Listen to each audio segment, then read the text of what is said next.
ગુજરાતમાં હાલ શિક્ષકોની ઘટને લઈ અને અનેક પ્રશ્નો છે. શિક્ષણ વિભાગ પર પણ અનેક સવાલો ઊભા કરવામાં આવી રહ્યા છે.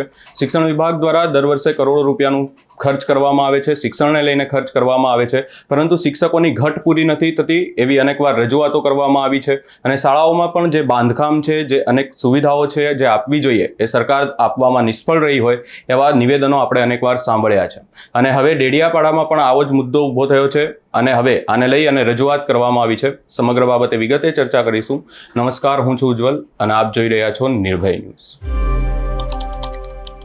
ગુજરાતમાં શિક્ષણ વિભાગને લઈ અને છેલ્લા થોડાક સમયમાં જ અનેક પ્રશ્નો ઊભા થઈ રહ્યા છે કે જો ગુજરાતમાં શિક્ષણ વિભાગ અને શિક્ષણને લઈ અને આટલો બધો ફંડ ફાળવવામાં આવતો હોય, આટલો બધો ખર્ચો કરવામાં આવતો હોય અને શિક્ષકોને લઈ અને પણ વાતો કરવામાં આવતી હોય, મોટી મોટી વાતો કરવામાં આવતી હોય કે સારી શાળાઓ ફાળવવામાં આવે છે, સારું શિક્ષણ આપવામાં આવે છે, ત્યારે ડેડિયાપાડામાં હવે એક પ્રશ્ન ઊભો થયો છે અને એ પ્રશ્ન છે શિક્ષકોની ઘટનો અને સારી શાળાનો. અને એને લઈ અને હવે વિરોધ કરવામાં આવ્યો છે.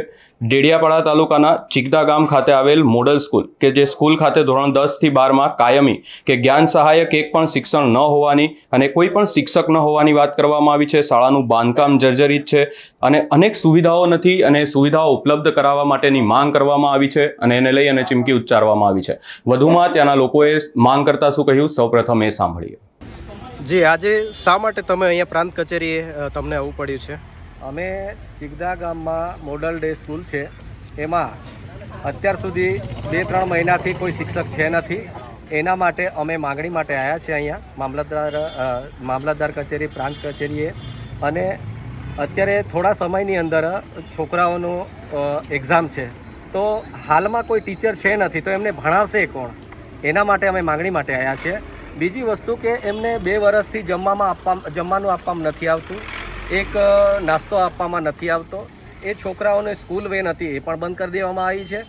બધી રીતના છોકરાઓ નાસીપાસ થઈ ગયા છે. એના માટે અમે પ્રાંત સાહેબશ્રીને આવેદન આપવા માટે આવ્યા છે, જેથી કરીને અમારી માંગણી સ્વીકારે.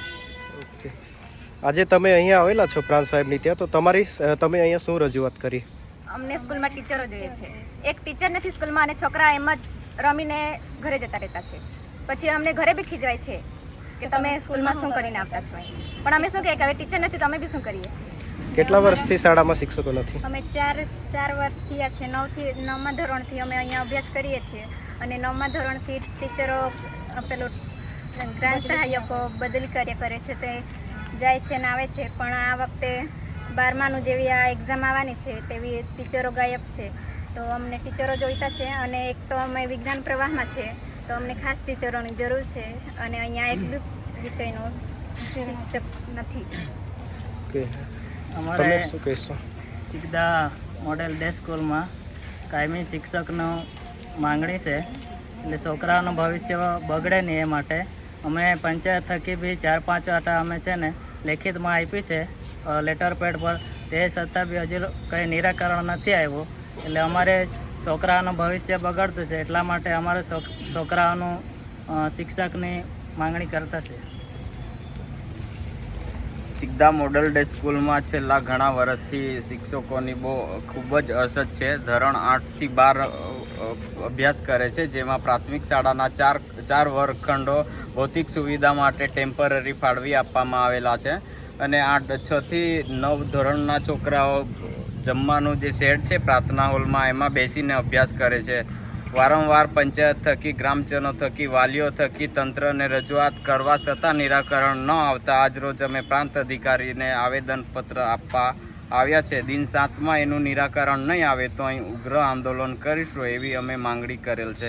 કારણ કે શાળામાં ફક્ત પટાવાળો છે. શું પટાવાળો બાળકોને ભણાવશે? પ્રિન્સિપલ નહીં, શિક્ષકો નહીં, કાયમી શિક્ષકો તો દૂરની વાત છે, જ્ઞાન સહાયકના શિક્ષકો નહીં, તો શું પટાવાળો શિક્ષકોને બાળકોને ભણાવશે? આપણે ગુજરાત મોડલની વાત કરે છે, વિશ્વગુરુ બની ગયા. અરે શાળામાં બાળકો નહીં તો વિશ્વગુરુ ક્યાંથી બનીશું આપણે? શરમ આવી જોઈએ. અમે તો રજૂઆત કરીને થાકી ગયા છે. સાંભળે અમારી રજૂઆત ગ્રામજનોની. બાકી અમે ઉગ્ર આંદોલન કરીશું ને જે તે જવાબદારી પછી તંત્રોની રહેશે. અમે બાળકો અને વાલીઓ સાથે અહીં ધરણા પર બેસીશું દિન 7માં. हम हमारा हक मांगते, हमारी शाળામાં શિક્ષકોને ભરતી કરો, हमारी શાળામાં શિક્ષકોને ભરતી કરો.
અમારો અભ્યાસક્રમ બગડી છે. એક્ઝામ આવી ગઈ 15 દિવસમાં. કેટલા બાળકો છે સ્કૂલમાં? 87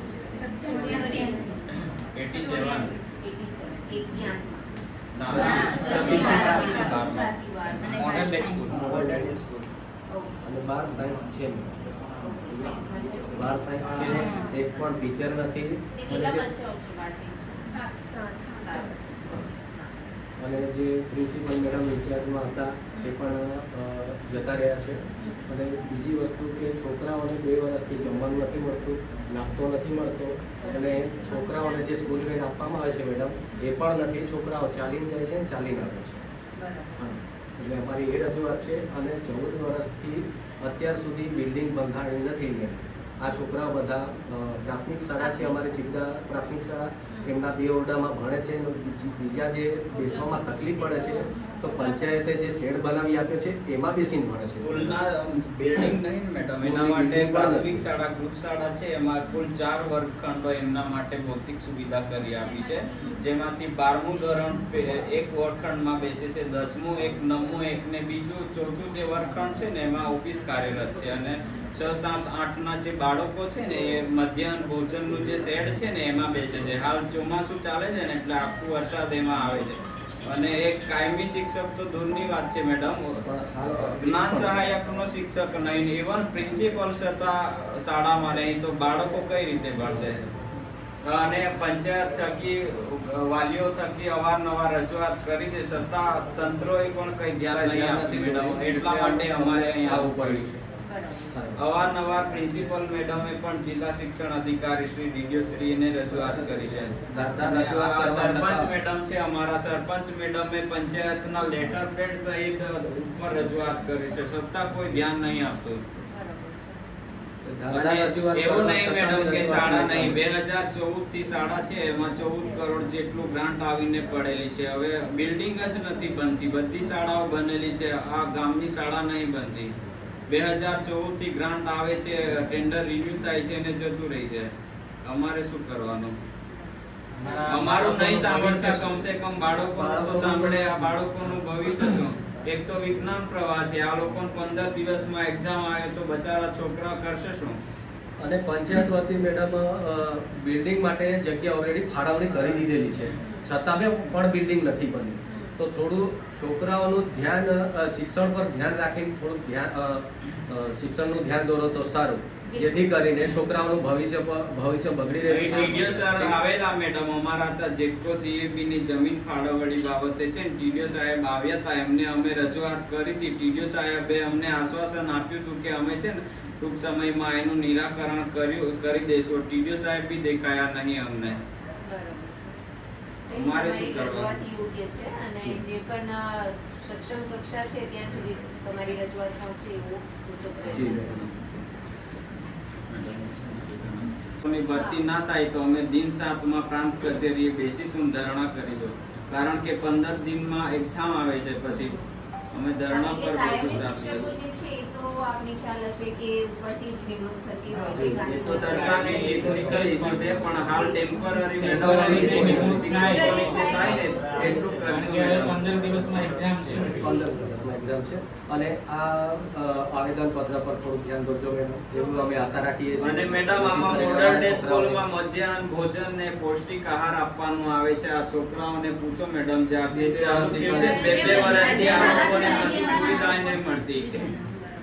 સાયન્સના તો ટીચર નથી ગયા વર્ષે. ના, અમે ગ્રામજનો છે મેડમ, ગ્રામજનો છે. ગ્રામજનોને વાલીઓ ટીચર આવે તો પૂરતા આપતા નથી. ને અમે જ્યારથી સ્કૂલમાં 9મા ધોરણથી ભણતા છે ત્યારથી કમ્પ્યુટરના ટીચરો નથી. એ કમ્પ્યુટર અમે જાતે કરી રહીએ છીએ. અને ઇંગ્લિશના ટીચર નથી. 11મા ધોરણમાં આવ્યા છે ત્યારે ઇંગ્લિશના ટીચર નથી. રસાયણ વિજ્ઞાન પણ. હા, ખાલી આ 12મામાં આવ્યા ત્યાં સુધી એક પણ ટીચર નહીં, કયા બી સબ્જેક્ટનું ટીચર નહીં. છેલ્લા 4 વર્ષથી મોડલ સ્કૂલમાં અભ્યાસ કરું છું. અને દર વખતે પરીક્ષાના લાસ્ટ છેલ્લા મહિનામાં જેમાં શિક્ષકો બાળકોને ફૂલ તૈયારી કરાવે તે ટાઈમે ટીચરો જતા રહે છે. બીજા નવા ટીચરો ક્યારે આવે ત્યાં સુધી અમારી પરીક્ષા આવી જાય છે. પછી પરીક્ષામાં શું લખવું? શાળા પ્રવેશવું વખતે દરેક અધિકારીઓ આવે છે મેડમ, નેતા લોકો આવે છે, અમે રજૂઆત કરીએ છીએ, આશ્વાસન આપે છે અમને કે અમે નિરાકરણ કરીશું ને આપણે તો વિશ્વગુરુ બની ગયા, ગુજરાત મોડલ છે, કેટલું ખતરનાક સરકારે બનાવી દીધો. શાળાની હકીકત જોઈને મેડમ છે ને આંસુ આવી જાય છે. અમે ગ્રામજનો છે, અમારા બાળકોનું ભવિષ્ય શું, અમને છે ને એટલો લોહી ઉકળી આવે છે મેડમ. નેતા લોકોને કહીએ, તંત્રને કહીએ, આશ્વાસન આપીને જતું રહેવાનું. એટલે દિન 7માં અમે એકદમ, તમે જવાબદાર છો મેડમ, અમે દિન 7માં નિરાકરણ નહીં આવે તો અમે ધરણા પર બેસીશું મેડમ. અમે બહુ ત્રાસી ગયા છે, અમે વારંવાર બહુ રજૂઆત કરી છે, હવે કોઈનું માનીશું નહીં. હવે દિન 7માં તમામ જવાબદારી તંત્રની રહેશે. તંત્રની રહેશે મેડમ. દિન 7ની અંદર આનું પરિણામ નહીં આવે તો અમે તમામ ગ્રામજનો, વાલીઓ તેમજ વિદ્યાર્થીઓ થઈને ઉગ્ર આંદોલન કરીને તાળાબંધી કરીશું. તેનું જવાબદાર સૌ તંત્રનું રહેશે. કેમ કે આજે શિક્ષણનો પ્રશ્ન છે મેડમ, આપ સમજો છો, એટલે અમારી અરજી પર ધ્યાન દોરજો જેથી કરીને અમારા છોકરાનું ભવિષ્ય ના બગડે મેડમ. કેમ કે એમે પહેલું સત્ર પતી ગયું છે, પણ બીજું સત્ર આવે છે, એની પહેલા કદાચ આની પહેલા પાળ બંધાય તો અમારા છોકરાનું ભવિષ્યની અંદર આગળ વધે ને સારી પોસ્ટે તમારા જેવું કોઈક નોકરી કરે. અમને આનંદ થાય કે અમારા ત્યાંથી ભણીને આજે કંઈક કરે છે. હા, એની ચોક્કસ પ્રયત્ન કરી જી. એવું કંઈ તમને બેસવાનો વારો નહીં આવે. જી. ખાસ ધ્યાન. જી મેડમ, આશા રાખીશ. સવારના અમુક છોકરા ભૂખતા બી આવે છે, છોકરીઓને જુવાન છોકરીઓને ચક્કર આવે છે, એટલે ભોજનની બી સુવિધા કરી આપો તો સારું. એ શિક્ષકો પણ મૂકો તો સારું. છોકરા રમીને સાંજે ઘરે આવે છે, ઘરે પણ લેસન નથી કરતા, કશું નહીં કરતા, તો કેવી રીતે છોકરા પાસ થશે? એટલે અમારી આટલી માંગણી પૂરી કરો તો સારું. જી, આજે શા માટે તમે અહીંયા પ્રાંત કચેરીએ તમને આવવું પડ્યું છે? અમે ચિગદા ગામમાં મોડલ ડે સ્કૂલ છે, એમાં અત્યાર સુધી 2-3 મહિનાથી કોઈ શિક્ષક છે નથી. એના માટે અમે માંગણી માટે આવ્યા છે અહીંયા મામલતદાર કચેરી, પ્રાંત કચેરીએ. અને અત્યારે થોડા સમયની અંદર છોકરાઓનું એક્ઝામ છે, તો હાલમાં કોઈ ટીચર છે નથી, તો એમને ભણાવશે કોણ? એના માટે અમે માંગણી માટે આવ્યા છીએ. બીજી વસ્તુ કે એમને 2 વર્ષથી જમવાનું આપવામાં નથી આવતું, એક નાસ્તો આપવામાં નથી આવતો. એ છોકરાઓને સ્કૂલ વેન હતી, એ પણ બંધ કરી દેવામાં આવી છે. બધી રીતના છોકરાઓ નાસીપાસ થઈ ગયા છે. એના માટે અમે પ્રાંત સાહેબશ્રીને આવેદન આપવા માટે આવ્યા છે, જેથી કરીને અમારી માંગણી સ્વીકારે. ઓકે, આજે તમે અહીંયા આવેલા છો પ્રાંત સાહેબની ત્યાં, તો તમે અહીંયા શું રજૂઆત કરી? અમને સ્કૂલમાં ટીચરો જોઈએ છે. એક ટીચર નથી સ્કૂલમાં અને છોકરા એમ જ રમીને ઘરે જતા રહેતા છે. પછી અમને ઘરે બી ખીજવાય છે કે તમે સ્કૂલમાં શું કરીને આવતા છો. પણ અમે શું કહીએ કે હવે ટીચર નથી તો અમે બી શું કરીએ? કેટલા વર્ષથી શાળામાં શિક્ષકો નથી? અમે ચાર વર્ષ થયા છે. 9મા ધોરણથી અમે અહીંયા અભ્યાસ કરીએ છીએ, અને 9મા ધોરણથી ટીચરો પેલો ગ્રાન્ટ સહાયકો બદલી કાર્ય કરે છે, તે જાય છે ને આવે છે. પણ આ વખતે 12માનું જેવી આ એક્ઝામ આવવાની છે તેવી ટીચરો ગાયબ છે. તો અમને ટીચરો જોઈતા છે, અને એક તો અમે વિજ્ઞાન પ્રવાહમાં છે, તો અમને ખાસ ટીચરોની જરૂર છે. અને અહીંયા એક બી વિષયનો શિક્ષક નથી. ઓકે, અમારે તમે શું કહેશો? ચિગદા મોડેલ ડે સ્કૂલમાં કાયમી શિક્ષકનો માંગણી છે, એટલે છોકરાઓનું ભવિષ્ય બગડે નહીં એ માટે અમે પંચાયત થકી બી 4-5 વાર અમે છે ને લેખિતમાં આપી છે લેટર પેડ પર. તે છતાં બી હજુ કંઈ નિરાકરણ નથી આવ્યું. એટલે અમારે છોકરાઓનું ભવિષ્ય બગડતું છે, એટલા માટે અમારે છોકરાઓનું શિક્ષકની માંગણી કરતા છે. ચિગદા મોડલ ડે સ્કૂલમાં છેલ્લા ઘણા વર્ષથી શિક્ષકોની ખૂબ જ અછત છે. ધોરણ 8 થી 12 અભ્યાસ કરે છે, જેમાં પ્રાથમિક શાળાના 4 વર્ગખંડો ભૌતિક સુવિધા માટે ટેમ્પરરી ફાળવી આપવામાં આવેલા છે.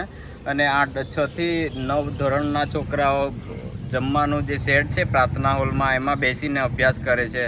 વારંવાર પંચાયત થકી, ગ્રામજનો થકી, વાલીઓ થકી તંત્રને રજૂઆત કરવા છતાં નિરાકરણ ન આવતા આજરોજ અમે પ્રાંત અધિકારીને આવેદનપત્ર આપવા આવ્યા છે. દિન 7માં એનું નિરાકરણ નહીં આવે તો અહીં ઉગ્ર આંદોલન કરીશું એવી અમે માંગણી કરેલ છે. કારણ કે શાળામાં ફક્ત પટાવાળો છે. શું પટાવાળો બાળકોને ભણાવશે? પ્રિન્સિપલ નહીં, શિક્ષકો નહીં, કાયમી શિક્ષકો તો દૂરની વાત છે, જ્ઞાન સહાયકના શિક્ષકો નહીં, તો શું પટાવાળો શિક્ષકોને બાળકોને ભણાવશે. આપણે ગુજરાત મોડલની વાત કરે છે, વિશ્વગુરુ બની ગયા. અરે શાળામાં બાળકો નહીં તો વિશ્વગુરુ ક્યાંથી બનીશું આપણે? શરમ આવી જોઈએ. અમે તો રજૂઆત કરીને થાકી ગયા છે. સાંભળે અમારી રજૂઆત ગ્રામજનોની. બાકી અમે ઉગ્ર આંદોલન કરીશું ને જે તે જવાબદારી પછી તંત્રોની રહેશે. અમે બાળકો અને વાલીઓ સાથે અહીં ધરણા પર બેસીશું દિન 7માં. ભરતી ના થાય તો અમે દિન 7માં પ્રાંત કચેરીએ બેસીશું, ધરણા કરીશું. કારણ કે 15 દિનમાં એક્ઝામ આવે છે, પછી અમે ધરણા પર બેસીશું. આપને ખ્યાલ હશે કે ઉપરથી જ નિમણૂક થતી હોય છે. એ તો સરકારની ટેકનિકલ ઇશ્યુ છે, પણ હાલ ટેમ્પરરી મેડમ શિક્ષકોની જે થાય ને એટલું કરજો મેડમ. 15 દિવસમાં એક્ઝામ છે. 15 દિવસમાં એક્ઝામ છે અને આ આવેદન પત્ર પર થોડું ધ્યાન દોરજો મેડમ, એવું અમે આશા રાખીએ છીએ. અને મેડમ આમાં મોડલ ડે સ્કૂલમાં મધ્યાહન ભોજન ને પૌષ્ટિક આહાર આપવાનું આવે છે. આ છોકરાઓને પૂછો મેડમ, જે આ બે ચાલુ થયું છે 2 વર્ષથી આ લોકોને કશું સુવિધા નહીં મળતી. સાયન્સના તો ટીચર નથી ગયા વર્ષે. ના, અમે ગ્રામજનો છે મેડમ. ગ્રામજનો છે. ગ્રામજનોને વાલીઓ ટીચર આવે તો પૂરતા આપતા નથી. ને અમે જ્યારથી સ્કૂલમાં 9મા ધોરણથી ભણતા છે ત્યારથી કમ્પ્યુટરના ટીચરો નથી. એ કમ્પ્યુટર અમે જાતે કરી લઈએ છીએ. એટલે ઇંગ્લિશના ટીચર નથી. 11મા ધોરણમાં આવ્યા છે ત્યારે ઇંગ્લિશના ટીચર નથી. રસાયણ વિજ્ઞાન પણ. હા, ખાલી આ 12મામાં આવ્યા ત્યાં સુધી એક પણ ટીચર નહીં. કયા બી સબ્જેક્ટનું ટીચર નહીં. હું છેલ્લા 4 વર્ષથી મોડલ સ્કૂલમાં અભ્યાસ કરું છું. અને દર વખતે પરીક્ષાના લાસ્ટ છેલ્લા મહિનામાં જેમાં શિક્ષકો બાળકોને ફૂલ તૈયારી કરાવે તે ટાઈમે ટીચરો જતા રહે છે. બીજા નવા ટીચરો ક્યારે આવે ત્યાં સુધી અમારી પરીક્ષા આવી જતી છે. પછી પરીક્ષામાં શું લખવું? શાળા પ્રવેશ વખતે દરેક અધિકારીઓ આવે છે મેડમ, નેતા લોકો આવે છે, અમે રજૂઆત કરીએ છીએ, આશ્વાસન આપે છે અમને કે અમે નિરાકરણ કરીશું ને આપણે તો વિશ્વગુરુ બની ગયા. ગુજરાત મોડલ છે, કેટલું ખતરનાક સરકારે બનાવી દીધું. શાળાની હકીકત જોઈને મેડમ છે ને આંસુ આવી જાય છે. અમે ગ્રામજનો છે, અમારા બાળકોનું ભવિષ્ય શું? અમને છે ને એટલું લોહી ઉકળી આવે છે મેડમ. નેતા લોકોને કહીએ, તંત્રને કહીએ, આશ્વાસન આપીને જતું રહેવાનું. એટલે દિન 7માં અમે એકદમ, તમે જવાબદાર છો મેડમ, અમે દિન 7માં નિરાકરણ નહીં આવે તો અમે ધરણા પર બેસીશું મેડમ. અમે બહુ ત્રાસી ગયા છે. અમે વારંવાર બહુ રજૂઆત કરી છે. હવે કોઈનું માનીશું નહીં. હવે દિન 7 તમામ જવાબદારી તંત્રની રહેશે. તંત્રની રહેશે મેડમ. દિન 7ની અંદર આનું પરિણામ નહીં આવે તો અમે તમામ ગ્રામજનો, વાલીઓ તેમજ વિદ્યાર્થીઓ થઈને ઉગ્ર આંદોલન કરીને તાળાબંધી કરીશું. તેનું જવાબદાર સૌ તંત્રનું રહેશે. કેમ કે આજે શિક્ષણનો પ્રશ્ન છે મેડમ, એટલે બોલીએ છીએ મેડમ. આપ સમજો છો એટલે અમારી અરજી પર ધ્યાન દોરજો, જેથી કરીને અમારા છોકરાનું ભવિષ્ય ના બગડે મેડમ. કેમ કે એમે પહેલું સત્ર પતી ગયું છે, પણ બીજું સત્ર આવે છે. એની પહેલા કદાચ આની પહેલા પાળ બંધાય તો અમારા છોકરાનું ભવિષ્યની અંદર આગળ વધે ને સારી પોસ્ટે તમારા જેવું કોઈક નોકરી કરે. અમને આનંદ થાય કે અમારા ત્યાંથી ભણીને આજે કંઈક કરે છે. હા, એની ચોક્કસ પ્રયત્ન કરીએ. જી. એવું કંઈ તમને બેસવાનો વારો નહીં આવે. જી મેડમ. ખાસ ધ્યાન. જી મેડમ, આશા રાખીશું. હા. સ્કૂલમાં એક ટીચર નથી. 2 મહિના થયા છે. આ 3જા મહિના ચાલે છે. એક ટીચર નથી સ્કૂલમાં. છોકરા એમ જ ભણતા તો નથી. સ્કૂલમાં રમીને ખાઈને જતા રહેતા છે. અમારો અભ્યાસક્રમ બગડી છે. એક્ઝામ આવી ગઈ 15 દિવસ પછી. કેટલા બાળકો છે સ્કૂલમાં? 87. 1 model day school. Model school અને 12 સાયન્સ છે. 12 સાયન્સ છે.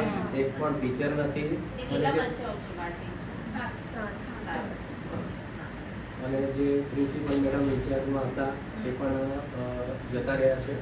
અને બીજી વસ્તુ કે છોકરાઓને 2 વર્ષથી જમવાનું નથી મળતું, નાસ્તો નથી મળતો. અને છોકરાઓને જે સ્કૂલ વેન આપવામાં આવે છે મેડમ એ પણ નથી. છોકરાઓ ચાલીને જાય છે અને ચાલીને આવે છે. હા, એટલે અમારી એ રજૂઆત છે. અને 14 વર્ષથી અત્યાર સુધી બિલ્ડિંગ બંધાણી નથી મેડમ. આ છોકરાઓ બધા પ્રાથમિક શાળા છે, અમારી ચિત્તા પ્રાથમિક શાળા, એમના 2 ઓરડામાં ભણે છે. બીજા જે બેસવામાં તકલીફ પડે છે તો પંચાયતે જે શેડ બનાવી આપ્યો છે એમાં બેસીને ભણે છે. સ્કૂલના બિલ્ડિંગ નહીં ને મેડમ, એના માટે પ્રાથમિક શાળા ગ્રુપ શાળા છે, એમાં કુલ 4 વર્ગખંડો એમના માટે ભૌતિક સુવિધા કરી આપી છે, જેમાંથી 12મું ધોરણ એક વર્ગખંડમાં બેસે છે, 10મું એક, 9મું એક ને બીજું 4થું જે વર્ગખંડ છે ને એમાં ઓફિસ કાર્યરત છે, અને 6, 7, 8ના જે બાળકો છે ને એ મધ્યાહન ભોજનનું જે શેડ છે ને એમાં બેસે છે. હાલ ચોમાસું ચાલે છે ને એટલે આખું વરસાદ એમાં આવે છે, અને એક કાયમી શિક્ષક તો દૂરની વાત છે મેડમ, જ્ઞાન સહાયકનો શિક્ષક નહીં, ઇવન પ્રિન્સિપલ છતાં શાળામાં નહીં, તો બાળકો કઈ રીતે ભણશે? અને પંચાયત થકી વાલીઓ થકી અવારનવાર રજૂઆત કરી છે, છતાં તંત્રોએ પણ કઈ ધ્યાન નહીં આપતું મેડમ. એટલા માટે અમારે અહીં આવવું પડ્યું છે. અવારનવાર પ્રિન્સિપલ મેડમે પણ જિલ્લા શિક્ષણ અધિકારી શ્રી ડીડીઓ શ્રીને રજૂઆત કરી છે. સરપંચ મેડમ છે, અમારા સરપંચ મેડમે પંચાયતના લેટર પેડ સહિત ઉપર રજૂઆત કરી છે, છતાં કોઈ ધ્યાન નહીં આપતું. એવું નહીં મેડમ કે શાળા નહીં, 2014 થી શાળા છે, એમાં 14 કરોડ જેટલું ગ્રાન્ટ આવીને પડેલી છે. હવે બિલ્ડિંગ જ નથી બનતી, બધી શાળાઓ બનેલી છે, આ ગામની શાળા નહીં બનતી. 2014 થી ગ્રાન્ટ આવે છે, ટેન્ડર રિન્યુ થાય છે અને જતું રહી છે. અમારે શું કરવાનું? અમારું નહીં સાંભળતા, કમસે કમ બાળકોનું તો સાંભળે. આ બાળકોનું ભવિષ્ય શું? એક તો વિજ્ઞાન પ્રવાહ છે, આ લોકોને 15 દિવસમાં એક્ઝામ આવે તો બચારા છોકરા કરશે શું? અને પંચાયત વતી મેડમ બિલ્ડિંગ માટે જગ્યા ઓલરેડી ફાળવણી કરી દીધેલી છે, છતાં પણ બિલ્ડિંગ નથી બની. તો થોડું છોકરાઓનું ધ્યાન શિક્ષણ પર ધ્યાન રાખીને થોડુંક શિક્ષણનું ધ્યાન દોરો તો સારું, જેથી કરીને છોકરાઓનું ભવિષ્ય બગડી રહ્યું છે. ટીડીઓ સર આવેલા મેડમ, અમારા હતા જેટકો જીએબી ની જમીન ફાળવણી બાબતે છે ને, ટીડીઓ સાહેબ આવ્યા હતા, એમને અમે રજૂઆત કરી હતી. ટીડીઓ સાહેબે અમને આશ્વાસન આપ્યું હતું કે અમે છે ને ટૂંક સમયમાં એનું નિરાકરણ કરી દેશું. ટીડીઓ સાહેબ બી દેખાયા નહીં અમને. અમારે શું કરવાનું? યોગ્ય છે, અને જે પણ સક્ષમ કક્ષા છે ત્યાં સુધી તમારી રજૂઆત પહોંચે એવું પૂરતો પ્રયત્ન કરો. હાલ આ વાતને લઈ અને નિવેદનપત્ર આપવામાં આવ્યું છે અને ચીમકી ઉચ્ચારવામાં આવી છે કે જો આગામી 7 દિવસમાં આને લઈને કોઈ પણ પ્રકારનો નિર્ણય ન લેવામાં આવે અને આ મુદ્દાને જો 7 દિવસની અંદર સરકાર ધ્યાનમાં નહીં લેશે તો આ મુદ્દાને લઈ અને આગળ જતા ઉગ્ર વિરોધ કરવામાં આવશે તેવી વાત કરવામાં આવી છે. સમગ્ર બાબતે આપનો શું અભિપ્રાય છે અમને કમેન્ટ કરી જરૂર જણાવશો. અમારી ચેનલ નિર્ભય ન્યૂઝને લાઇક, શેર, સબસ્ક્રાઇબ કરવાનું ભૂલશો નહીં.